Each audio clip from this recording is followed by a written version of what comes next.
আসসালামু আলাইকুম। জাহান এগ্রো ফার্মের পক্ষ থেকে সকলকে শুভেচ্ছা। বন্ধুরা কেমন আছেন? আলহামদুলিল্লাহ আমরা ভালো আছি। আমরা যে গাছটি হাতে করে দাঁড়িয়ে আছি এটা একটি দেশি পালং শাক গাছ। এই পালং শাক থেকে আমাদের সুরেশ দা এখানে বীজ তৈরি করবে বলে এই গাছটি রেখে দিয়েছে। আমরা দাদার কাছে জানি, দাদা এই গাছটি যে আপনি রাখছেন এখান থেকে কয় কেজি বীজ পাবেন? এক একটা গাছ থেকে আমি 1 থেকে 1.5 কেজি বীজ পাবো। 1 থেকে 1.5 কেজি বীজ পাবেন। বাজারে এই বীজের দাম কেমন আছে? আপনি এখন 120 টাকা। 120 টাকা কি কেজি বীজের? আপনি এক গাছ থেকে কত কেজি বলেন? 1 থেকে 1.5 কেজি বীজ। 1 থেকে 1.5 কেজি। আপনি এরকম কতটা গাছ রেখে দিয়েছেন? এরকম 500-700 গাছ আছে। 500 গাছ আছে। এটা কি আপনি সাথী ফসল হিসেবে লাগাইছিলেন নাকি? এটাও সাথী ফসল হিসাবে কপির আগে দেওয়া ছিল, জি, তারপরে কপি কাটি নেওয়া হয়েছে, এই বীজগুলো হয়েছে।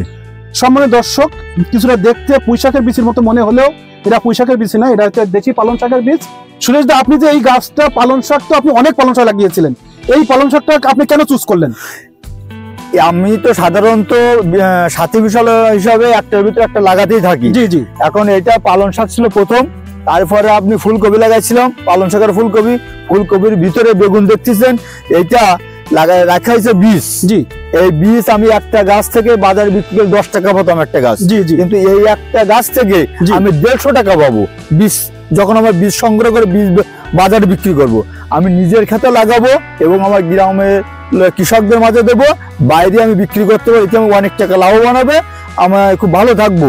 এবং আমি যে বাইরের দেশের যে বীজের প্রতি আমাদের কৃষকের ওই দেশের বীজ না হলে আমরা চাষ করতে পারবো না, এরকম কোনো ব্যাপার নাই। আমি বীজ সংগ্রহ করে নিজের কাজে লাগাই এবং আমার কৃষক ভাইদের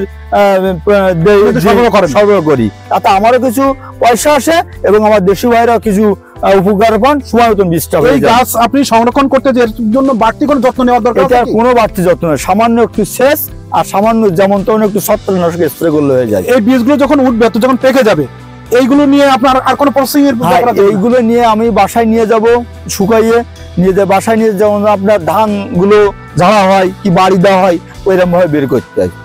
বের করে কোনো এয়ার টাইট মানে পলির মধ্যে রাখতে হবে না? পলিথিনের ভিতরে না, এমনি বস্তার ভিতরে রাখলে হয়ে যাবে। দিয়ে একটু বাতাসে উড়াইয়ে কি ফ্যান খাটাই দিয়ে উড়াইয়ে আপনি বীজগুলো সংগ্রহ করতে পারবেন, করে একটা বস্তার ভিতরে রাখলে। এরপর লাগানোর নিয়ম অনুযায়ী লাগালেই হবে। মোটেই খরচ না, বীজ সংগ্রহ করা মোটেই খরচ না। তো সুরেশ দা, আপনি এত সময় আমাদের সাথে সময় দেওয়ার জন্য আপনাকে ধন্যবাদ দিচ্ছি। এবং সেই সাথে আমার যদি দর্শকরা কেউ আপনার কাছে প্রশ্ন করে, আপনি তাদেরকে সহযোগিতা করবেন কিনা একটু প্লিজ এটা জানাই। আপনাকে ধন্যবাদ জানাই। দর্শকদের উদ্দেশ্যে বলি, আপনারা আমার মতন বীজ উৎপাদন করেন এবং আপনাদের পরামর্শ নিতে চান, অবশ্যই আপনাদের পরামর্শ দেবো, আপনাদের পাশে সর্বদাই থাকবো। দর্শক, আপনারা জানলেন সুরেশ দা খুবই গুরুত্বপূর্ণ কিছু কথা বলেছেন। উনি যে পালং শাকগুলো লাগান, ওর ভিতর থেকে হয়তো স্বাস্থ্যসম্মত বেছে বেছে কিছু পালং শাক উনি রেখে দিয়েছিলেন বীজ তৈরি করার জন্য। এবং এই পালং শাকে উনি বাড়তি কোনো যত্ন নেননি, শুধু সেচ ছাড়া, অর্থাৎ পানি দেওয়া ছাড়া। এরপরে একটা বয়সে যখন এই পালং শাকে দেখেন কি পরিমাণ বীজ এসেছে, অর্থাৎ উনি বলছেন 1 থেকে 1.5 কেজি বা 2 কেজি পরিমাণ উনি বীজ পাবেন। যদি উনি এই পালং শাকটা যদি বাজারে বিক্রি করতে, একটা শাক হয়তো সর্বোচ্চ 10 টাকা উনি পাইতেন, তো সেখানে উনি এই শাক একটা গাছ থেকে উনি প্রায় 2 থেকে 250 টাকা উনি বিক্রি করবেন এবং উনি নিজে লাগাবেন, কৃষক ভাইদের উপকার করবেন এই বীজ দিয়ে। এবং সেই সাথে উনি আরো একটা কথা বলেছেন যে এই গাছটি উনি প্রসেসিং করে, অর্থাৎ যখন পেকে যাবে ধান যেমন প্রসেসিং করে, ওইভাবে প্রসেসিং করে বীজগুলো ছাড়ে উনি একটা পাটের বস্তার ভিতরে উনি সংরক্ষণ করে রাখবেন। তো দর্শক, আমরাও সুরেশদার মতো যদি আমাদের বাড়ি থেকে এরকম আমরা যে সমস্ত ফসল লাগিয়েছি, এখানে যদি আমরা 1টা বা 2টা গাছ বেছে বীজ করি, তাহলে সেক্ষেত্রে আমাদের বাজার থেকে আমাদের নির্ভরশীলতা কমে যাবে এবং আমরা আমাদের নিজেদের যে তৈরি করা বীজ, অর্থাৎ যে গাছ থেকে আমি ভালো রেজাল্ট পেয়েছি, সেই গাছ লাগাই আগামী বছর আমি আরো ভালো ফসল পাবো।